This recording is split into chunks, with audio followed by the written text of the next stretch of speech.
This is President Jason Wright, and you're listening to Rambling About Washington.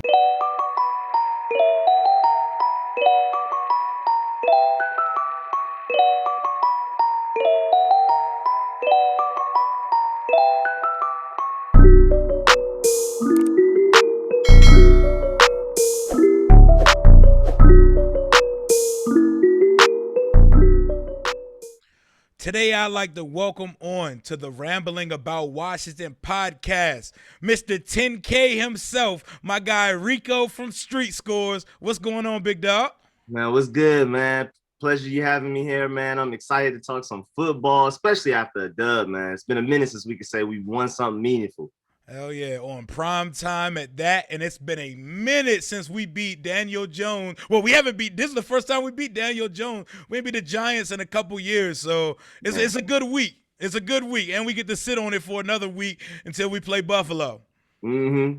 Yes, sir. We get to look at everybody on Sunday like they're peasants. Hell yeah. Can't imagine being a team that lost this week. I don't know nothing about that. I had nothing about it. I don't know anybody. I don't even know what a divisional loss is. So I'll be watching the rest of the division, hoping for L's for the rest of them.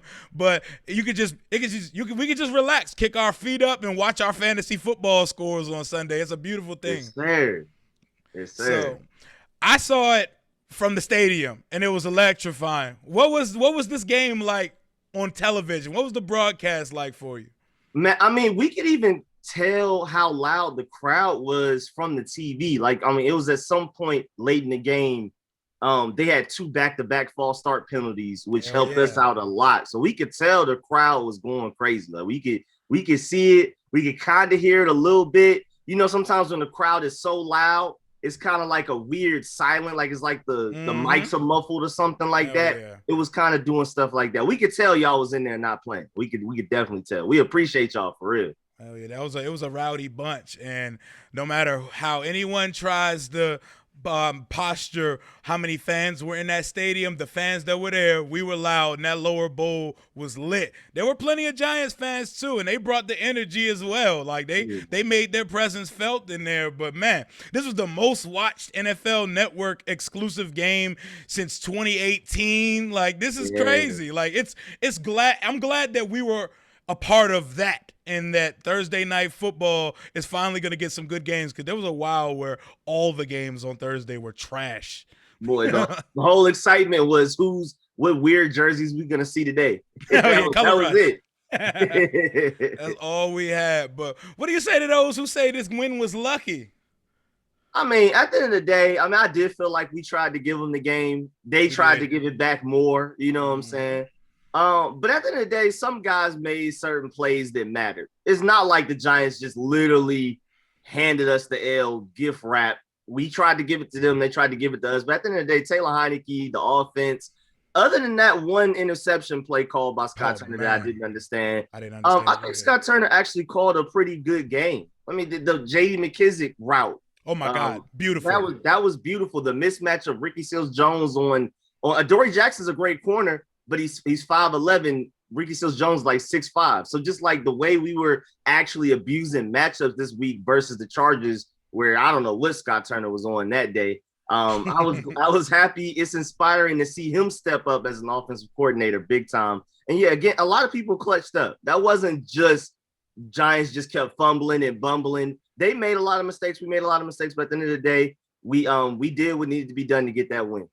Hell yeah, man. And I ain't mad at Scott at all. He's not the coordinator I want to pick a bone with. We're going to get to Del Rio at some point in this thing. But nah, man, that 2-play drive was amazing. And it was everything I needed for my morale, because I'm not even gonna lie. Like, I was nervous. I thought I was on my doom and gloom shit. I was like, oh my God, it's the same old Redskin shit again. And then all of a sudden, Scott reaches into the duffel, hits McKissick up the sideline, which was a beautiful throw by Heinicke.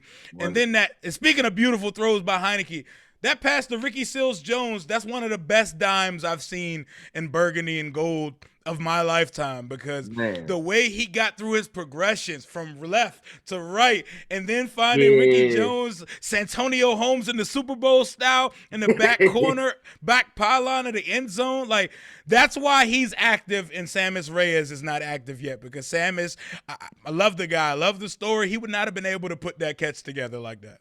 I completely agree. You know, when he was first inactive against the Chargers, I was like, well, I mean, that's my dog and all, but like, apparently he's not ready.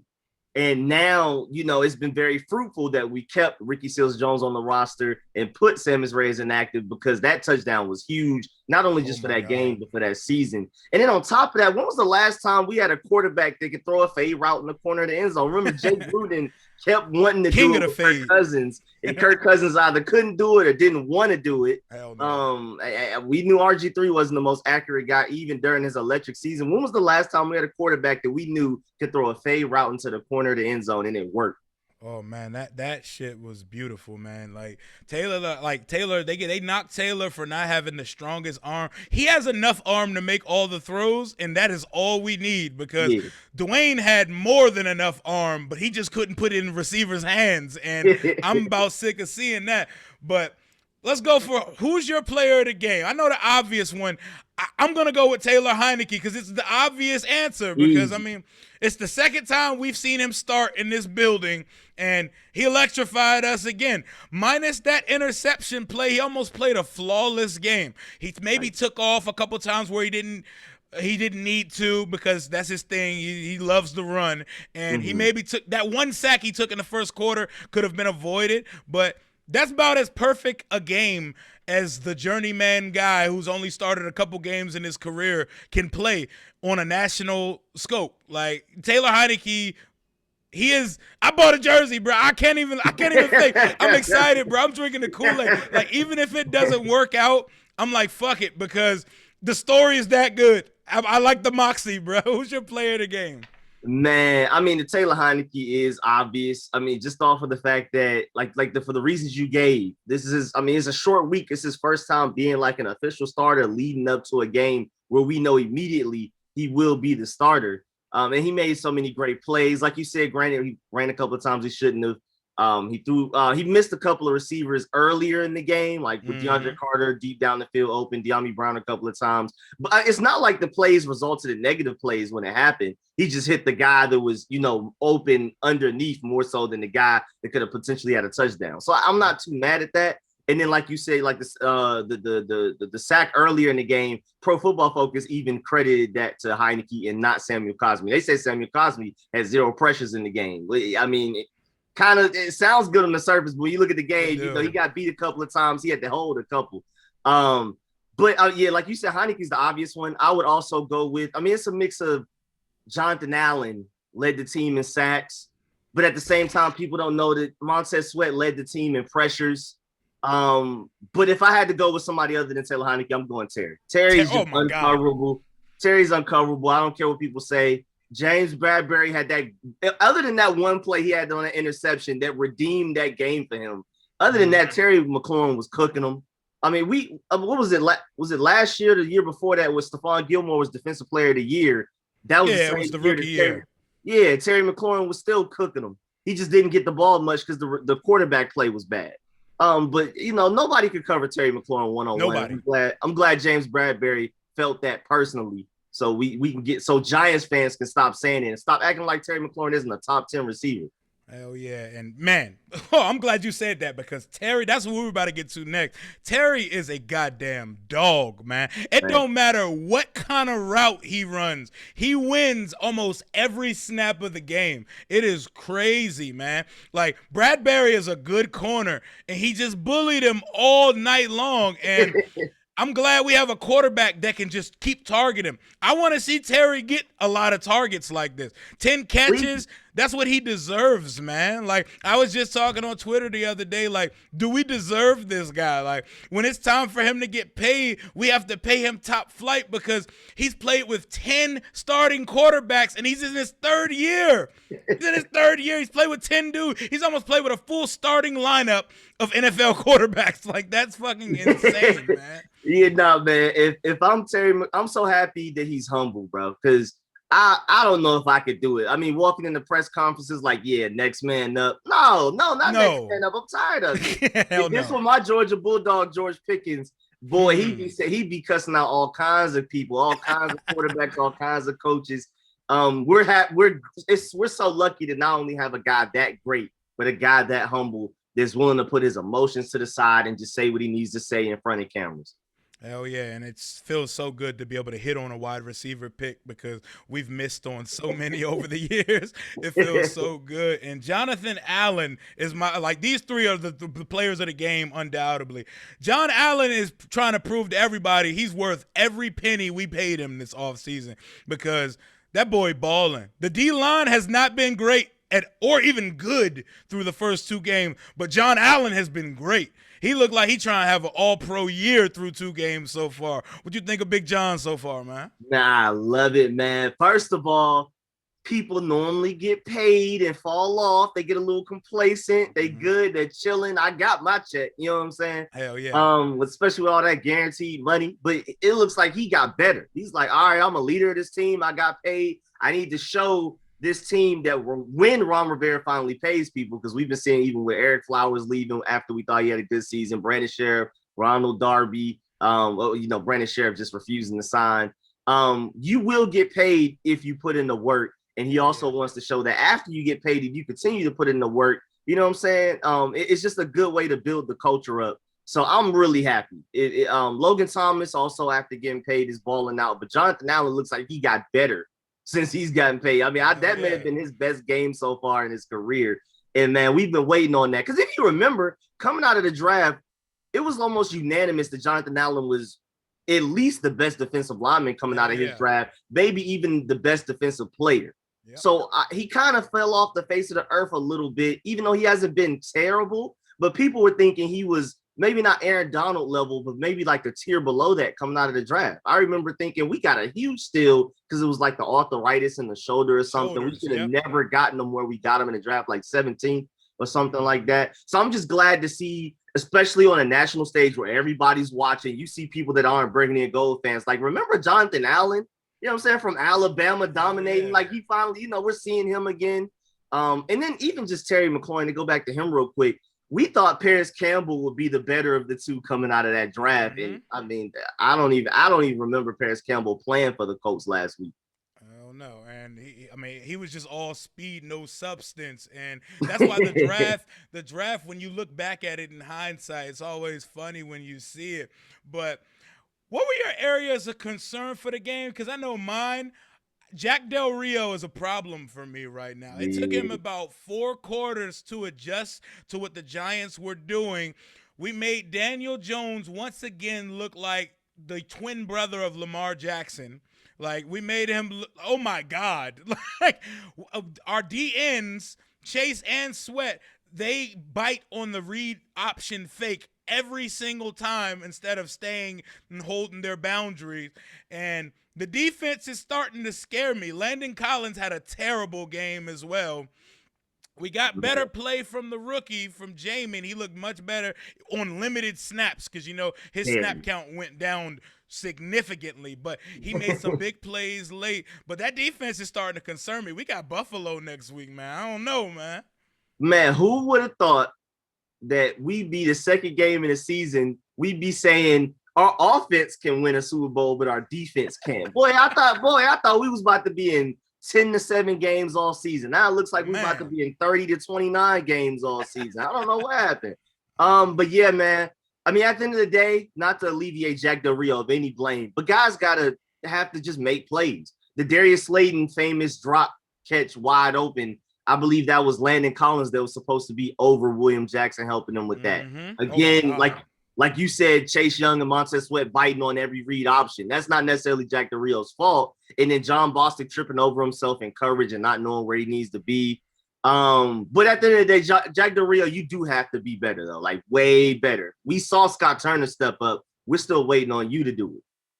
Hell yeah, man. Scott definitely had a much better game. But Jack, I don't know what Jack's doing right. He's trying to be the smartest man in the room, and I don't like that shit sometimes. Like, come on, man. Like, it took you 4 quarters to send a corner blitz, and then Kendall Fuller gets there. It's like, what have we been doing for 4 quarters, bro? We're in these soft-ass zone defenses where we're giving up 8 yards off every pass, it feels like.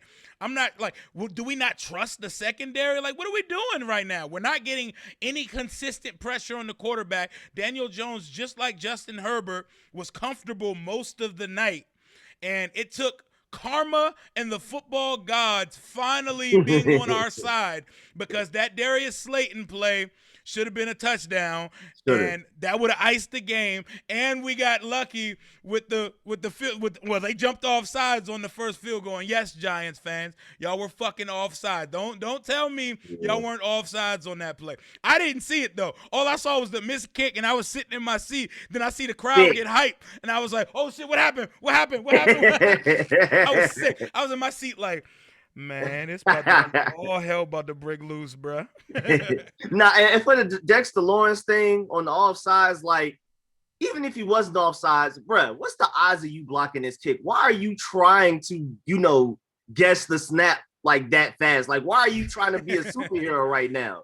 Just humbly get up and try to push the offensive line or whatever, the snapper and all of that, and keep it pushing. I don't know why he tried to be a superhero. If I'm a Giants fan, I'm mad at him for even trying to make this all-star play like this was his moment. No, you should have your scouting report and know Dustin Hopkins is extremely inconsistent, and keep it pushing, man. Let him lose the game. Don't try to win this game as an interior defensive lineman. Let it be, man. Oh, yeah, he should have done his scouting report, because he should know he didn't have to do that with Dustin Hopkins. Dustin Hopkins would have shanked that joint. I had zero confidence in Dustin Hopkins making that kick, but I'm glad he did his fucking job. But, man, we're 1-1 through 2 weeks. We got to go to Buffalo, and then we got to go to your city, Atlanta. Yes, sir. How you feeling about these next 2 games, man? Man, this Bills game is going to be tough, but my biggest worry is that we play to the level of our competition, because I feel like the Chargers are definitely better than the Giants. And for some reason, even though we won the Giants game and lost the Chargers game, I felt more hopeless at a certain point in that Giants game than I ever felt in that Chargers game. I don't know why the Chargers game always felt like, if we do this, we do that, we can win. That Darius Slayton drop catch at that point, I was like, even before it, I felt like we were done. And so I'm worried that both the Bills and the Falcons game are going to be close. The Bills are a Super Bowl contender. The Falcons are at risk of having the number 1 overall pick. And I feel like both of those games are going to be within 5 points. And I just hate that.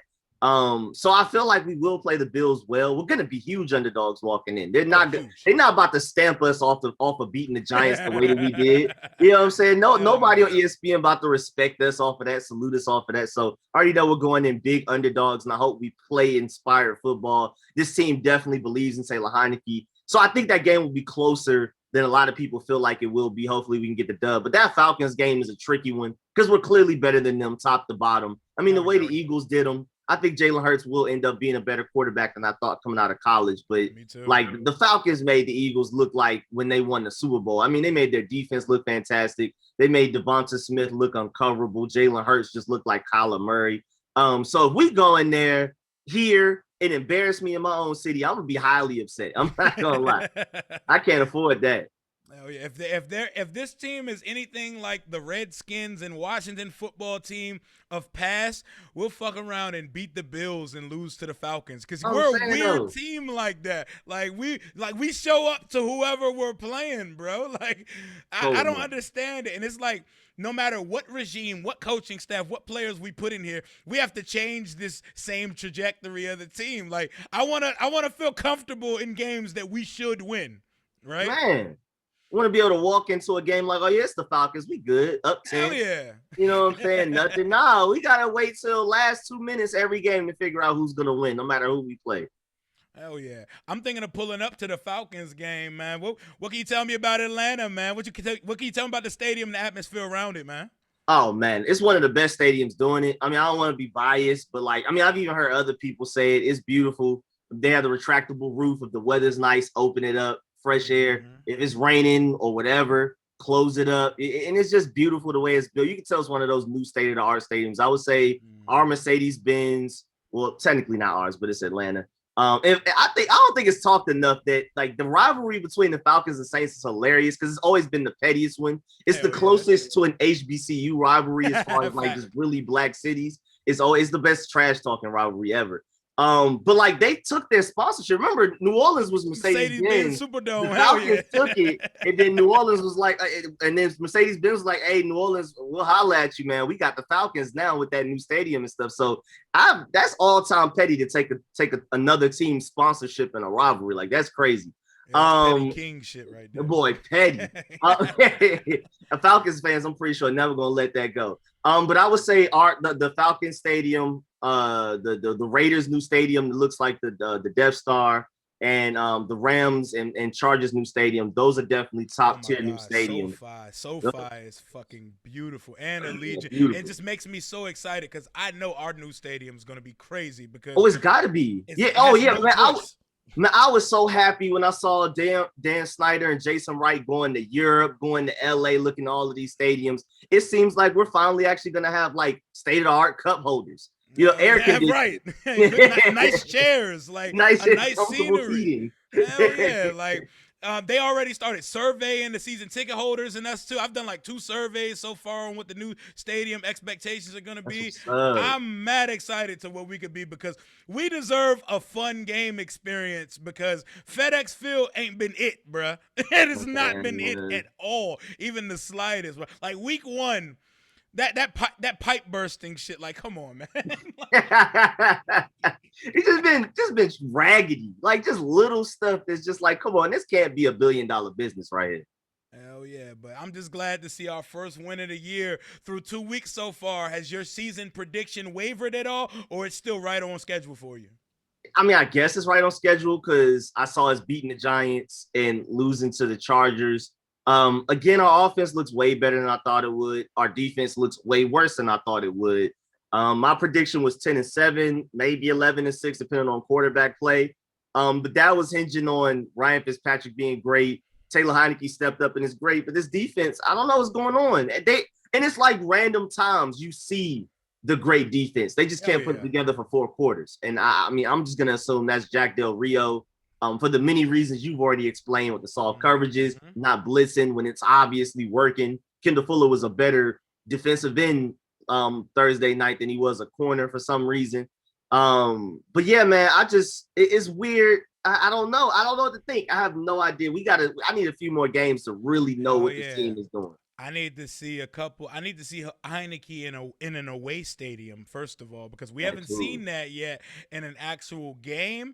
And also, I don't want to call him out because he's that guy. Chase Young, you got to be better, bro. Chase Young, you have not been good through 2 games thus far. You've made your small little flash plays, but you got to stop biting on the read option, and you got to win on your matchups more. I see him get taken off his feet and decleated in the 3rd quarter of that game the other day. He got by a tight end. I was like, all right, Chase. I expect you to still be the face of this franchise, but when you miss mini camp to shoot eBay commercials, I need you to look better in the first 2 weeks of the season. But I know he's going to turn up. He's going to hit us with a 3 or 4 sack game, and I know it's coming. It would be a great week for that to happen because Buffalo is serious, bro. Buffalo is serious, and after that Steelers, the way they lost against the Steelers, I'm pretty sure they're motivated and angry. You know what I'm saying? This is the worst time to catch the Bills right now. Hell yeah. And we can't have no broken coverages or none of that Darius Slayton shit happening with this receiving core. Over with. It's going to be a good night. And if we let Daniel Jones run all over us, Josh Allen is just bigger, stronger, better arm Daniel Jones. So much better. MVP caliber Daniel Jones. That's what Josh Allen is. But we're on to week 3. We could bask in this victory for another week or so. And then we're on to Buffalo. Plug what you got coming. Anything you need, your social medias, and we can get out of here for today, man. Hey, man, you already know Street Scores on YouTube, STREET space SCORES, and then on Twitter, Street Scores ATL. Man, I appreciate you having me. Oh, yeah, another thing about Atlanta, y'all know, I mean, a lot of people know us for our wings. So, if you ever need like a wing spot or something, I got my favorites. I got the ones that are most accessible. You know what I'm saying? That's pretty much what we do down here and all of that. So, and then, I mean, yeah, if you plan on coming down here, I can tell you where to be, where not to be and stuff like that. I got you on all of that. My God. Yes, sir. And then, as far as street scores, you know, I'm once this all 22 footage comes out, I'm working on complete breakdowns of the team and all of that type of stuff, looking at what happened, what went wrong with the Giants game, what went right, all of that type of stuff. So, yes, sir, man. Appreciate you having me big time. Hell yeah, man. Anytime. We'll definitely do this again sometime during the season. Keep putting For out sure. that fire content.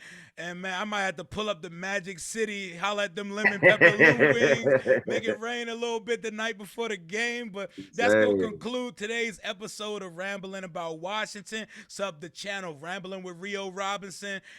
Rambling About Washington on every digital streaming platform. Follow me at Rio_Robinson91. Until next time, hail to the nameless football team. Hail victory. Deuces. Yes, sir.